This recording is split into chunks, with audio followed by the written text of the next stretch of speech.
يعني مش فارق معايا ان المجاولين استغنى عن لاعب بحجم الجزيري، لاعب دولي وقيمه كبيره فري، ولا فارق معايا ان الزمالك دفع 12 مليون جنيه بدون اي مستند رسمي تحت الترابيزه للمجاولين او غير المجاولين، ولا فارق معايا ازاي اقنع الزمالك اتحاد الكوره ان هو يساعده في عمليه التزوير والنصب اللي بيعملها كل سنه في عمليات التسجيل والكلام ده. بس انا عايز اعرف ازاي سجلتوا لاعب وانتوا واقفين؟ الزمالك بمختلف اداراته، سواء كانت ادارته جايه من صندوق انتخاب او جايه من تعيين لجان، سواء كان كده او كان كده هيفضلوا مدعيين. حط خط كده تحت كلمة مدعيين النزاهة والشرف وانه دور المظلومية وان احنا اللي بنظلم وان الاهلي نادي الدولة والكلام ده. يا راجل، اهلي دي فين الدولة؟ فين الدولة من الاهلي؟ ده انت جميع المؤسسات السنة دي وجميع أندية الشركات مفيش حد دلوقتي يطلع لك لاعب حتى تشتريه فلوس حتى. يعني حتى لما سيراميكا اديتك خدت منك ناس كويسة. ما علينا، خش في موضوعنا. الموضوع الأول بتاع مين ده؟ بتاع الجزيري ده.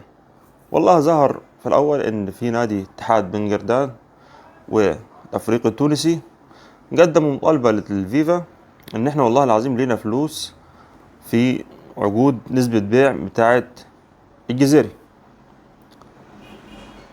اتحاد الكرة راح بعت للزمالك طالب يشوف العقد، طالب من اتحاد الكرة ان هو يشوف العقد بتاع الجزيري في مدة اقصاها 16 اكتوبر. طبعا الخبر ده والمطالبة دي عملت ربكة في الوسط الرياضي بتاع مش بعيدة من الاهلي خالص، يعني الوسط الرياضي بتاع اتحاد الكرة والزمالك والمقاولين. بدأ التخبط بقى. يعني كان اول رد على الكلام ده وليد العطار، قال لك مفيش اي مستند، مفيش اي عقد للاعب ده عندنا. ازاي؟ ما هو بيلعب فين؟ بيلعب في المنشية يعني؟ ولا بيلعب في نادي الشعب؟ ولا بيلعب فين؟ ده حتى الأندية دي ليها كلها وليه ورق وليه عقود. هوب الصبح كده مرتضى منصور قال لك فيما معناه يعني الأندية التونسية ما تقلقش وكله هياخد فلوسه وكله هيتراضى. هوب بعد كده اتحاد الكورة طلع لي تصريح النهارده وبيقول لك بيقول لك ان المقاولين العرب ساب الجزيري استغنى عنه ببلاش. شايف دي؟ ان المقاولين لاعب طلعوه اعاره بنية الشراء عشان مثلا لو الزمالك هيشتريه يكسبوا فيه فلوس. يعني عارف مثلا لو لاعب مثلا ما اثرش، لا اثر مع الفريق والنادي هيشتراه. يعني كده احنا عايزين فلوس خلاص. ما تقنعنيش تقول لي ان المقاولين استغنى عنه ببلاش. بعد ما قال المسؤول ده باتحاد الكوره ان المقاولين استغنى عنه ببلاش، هنا بدأ التضارب بقى والدنيا اللخبطه والكلام ده. ازاي ببلاش؟ الصفحه الرسميه لقناه الزمالك الموسم في الميركاتو اللي فات بعد نهايه الموسم بتاع 2021 نزلوا على صفحتهم الرسميه الخبر ده. هو الزمالك يفعل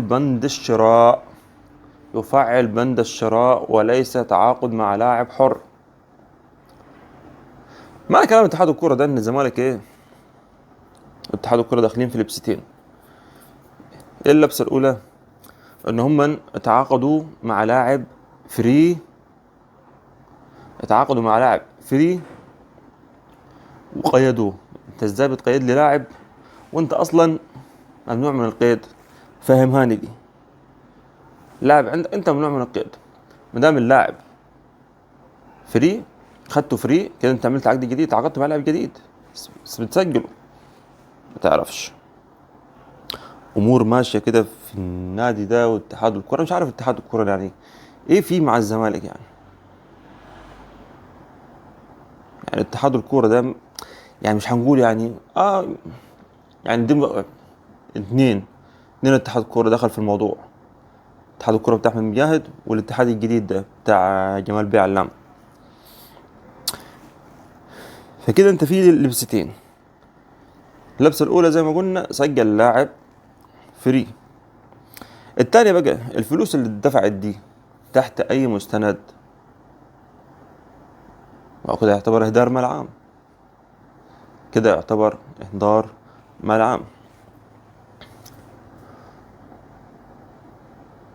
في نقطة ثانية ظهرت في تقارير إعلامية كده بتقول إن الزمالك محجوز عليه 130 مليون لصالح الضرائب والتأمينات الاجتماعية. فمعنى لو فعلا الكلام ده صح، يبقى الزمالك المفروض ما كانش ليه مشاركة ولا في أفريقيا السنة اللي فاتت، ولا ليه مشاركة في أفريقيا السنة دي، لأنه كده مخالف للمعايير الرسمية عشان ناخد رخصة المشاركة في بطولات الكاف. وفي بند بيقول إن أي إخفاء لأي بند عليه عقوبة 10,000 دولار على النادي، واستبعاد من البطولة الحالية والبطولة المقبلة. الزمالك كل شوية تظهر له حوارات، وفي تعرفش في معاهم في الفيفا هنا بريدة بيخلص لهم ماتشات أفريقيا تتأجل عشان ماتشات ودية، وفي الآخر يرجعوا يقولوا علينا إن إحنا أندية الدولة. فوالنبي كده الله يبارك لك كده يا خف لسانكم إن شاء الله. بص، هو موضوع الجزيرة ده هيعدي ولا كأنه حصل حاجة، بس إحنا حبينا نوريكم الموجود وإيه اللي هو النصب اللي حاصل والتزوير، وكله ماشي في خدمة الزمالك. يلا نشوفكم على خير إن شاء الله. السلام عليكم ورحمة الله.